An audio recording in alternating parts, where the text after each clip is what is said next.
Public का पैसा घुमाओ, कुछ को दिखाओ और बाकी को लुभाओ। और इस सब के बीच एक ऐसा एंगल है जो और भी खतरनाक है, फैंटेसी प्लेटफॉर्म्स। उसे न तो खिलाड़ी की फॉर्म की सच्ची समझ थी, न पिच का हाल पता था, लेकिन दिल में एक उम्मीद थी, इस बार मेरी किस्मत चमक जाएगी। और यही उम्मीद उस इंसान की सबसे बड़ी गुलामी बन चुकी थी, क्योंकि ये उम्मीद उसकी नहीं थी, उसे दी गई थी, बेची गई थी। विज्ञापनों में, यूट्यूब के थंबनेल्स में, स्टेडियम के बिलबोर्ड्स में, धोनी के शांत चेहरे और विराट की एग्रेशन में एक सपना था जो सिर्फ टीवी स्क्रीन पर सच्चा लगता था, पर असलियत में एक और जाल था।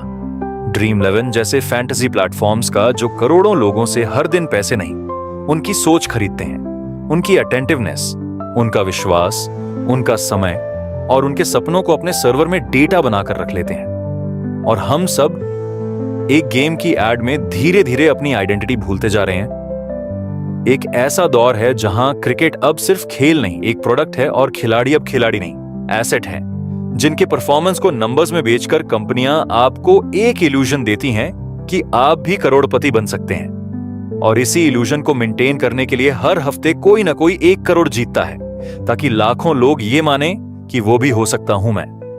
लेकिन वो नहीं जानते कि वो बंदा जिसने 1 करोड़ जीता, उसने 2000 टीमें बनाई थीं, लाखों खर्च किए थे, और शायद अब खुद ही एक कंपनी के पेरोल पर है। वो कोई आम इंसान नहीं, बल्कि उस इल्यूजन का हिस्सा है जो आपको रोज दिखाया जाता है।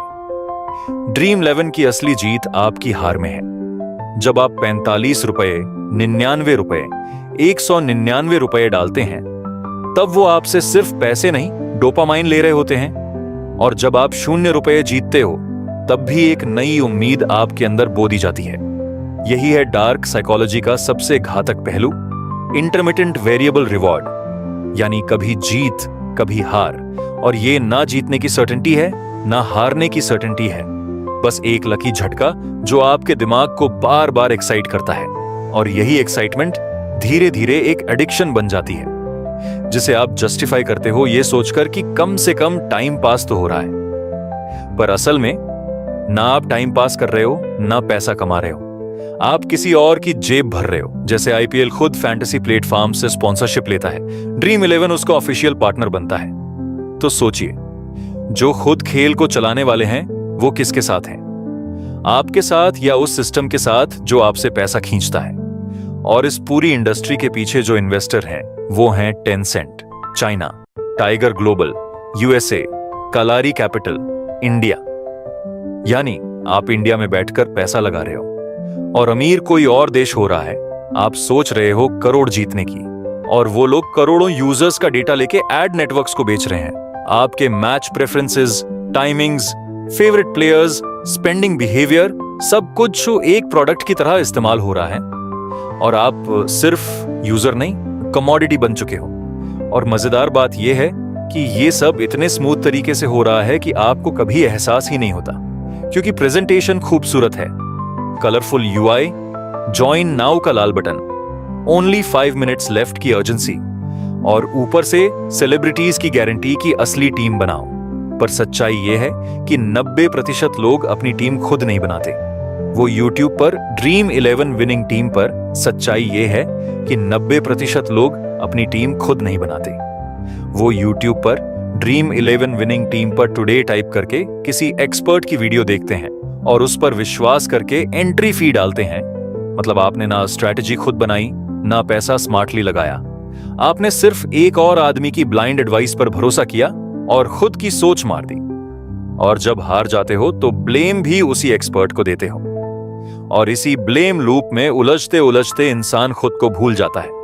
फिर आता है लूट साइकोलॉजी का अगला लेयर, ड्रीम 11 ग्रैंड लीग, जहां 10 लाख लोग रुपए 49 लगाते हैं। मतलब रुपए 4.9 करोड़ का पूल बनता है, जिसमें से सिर्फ 2.5 करोड़ ही प्राइज पूल होता है।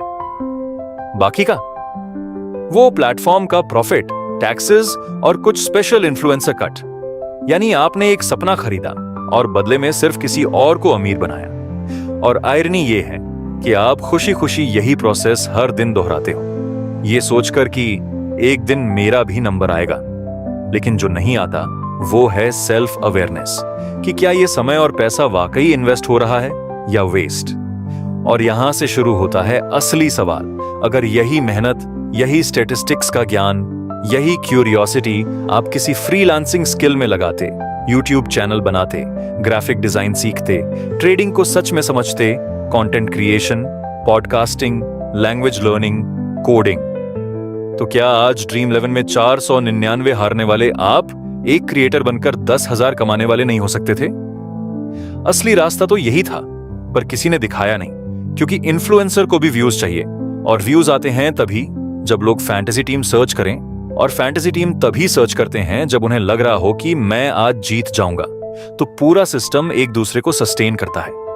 प्लेयर्स को एडिक्शन, क्रिएटर्स को व्यूज, प्लेटफॉर्म को प्रॉफिट, और ये साइकिल कभी रुकती नहीं। और जब आप ये सब जानते हुए भी एंट्री फी देते हो, तब आप सिर्फ पैसे नहीं, अपनी इंटेंशन भी गिरवी रख देते हो, और प्लेटफॉर्म के लिए आप एक ऑटोमेटेड एटीएम बन जाते हो, जो कभी हार कर भी कोशिश करता है और जीत कर भी ज्यादा ललचाता है।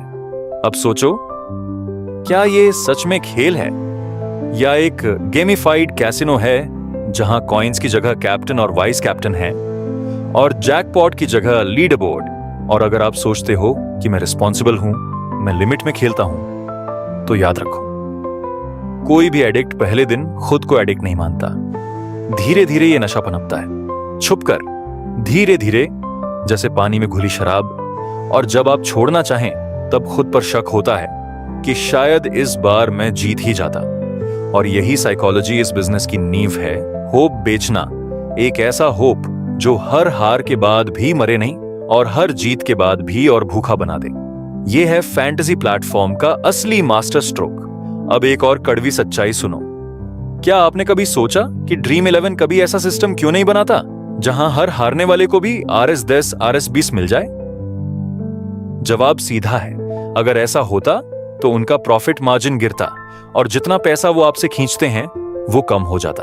उन्हें आपकी हार नहीं, आपकी लत चाहिए, और ये सिर्फ ड्रीम 11 नहीं, MPL, माई 11 सर्कल, गेमजी, विजन 11, सबका बिजनेस मॉडल एक जैसा है।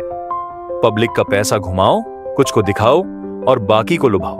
और इस सब के बीच एक ऐसा एंगल है जो और भी खतरनाक है, फैंटेसी प्लेटफॉर्म्स।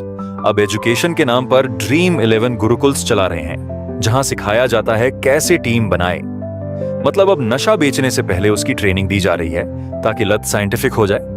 और ये सब होता है रिस्पॉन्सिबल गेमिंग की एड में, जैसे शराब की बोतल पर लिखा होता है, ड्रिंक रिस्पॉन्सिबली। क्या आयरनी है ना? और जब सरकार कहती है फैंटेसी प्लेटफॉर्म्स लीगल हैं, तब आप पूछते नहीं कि लीगल का मतलब एथिकल तो नहीं होता। और तब आप समझते नहीं कि कोर्ट ने सिर्फ कहा कि ये स्किल बेस्ड है, लेकिन ये नहीं कहा कि ये एडिक्शन फ्री है। और यही गैप है जहां से शुरू होती है हमारी रिस्पॉन्सिबिलिटी। एक सवाल खुद से पूछो, क्या आप फैंटेसी गेम खेलते हो, या फैंटेसी गेम आपको खेल रहा है? और अब एक रास्ता है, ब्रेन रीप्रोग्रामिंग, जहां हम एक एक्शन लेते हैं खुद के लिए। ये समझते हैं कि एक्साइटमेंट जरूरी है, लेकिन उसका सोर्स बदलना होगा। अगर आज एक्साइटमेंट ड्रीम 11 की लीडर बोर्ड है, तो कल एक्साइटमेंट यूट्यूब का सब्सक्राइबर काउंट हो सकता है। आज थ्रिल अगर लाइव स्कोर में है, तो कल थ्रिल फ्रीलांस क्लाइंट से पेमेंट आने में हो सकता है। बस डायरेक्शन बदलने की जरूरत है, एडिक्शन नहीं हटेगा, वो बस ट्रांसफर होगा, और सही जगह ट्रांसफर हुआ तो ट्रांसफॉर्मेशन होगा। और यही इस डॉक्यूमेंट्री का मकसद है, डराना नहीं, ब्रेन वॉश करना, लेकिन उस डायरेक्शन में जहां आप खुद के लिए जाग जाए।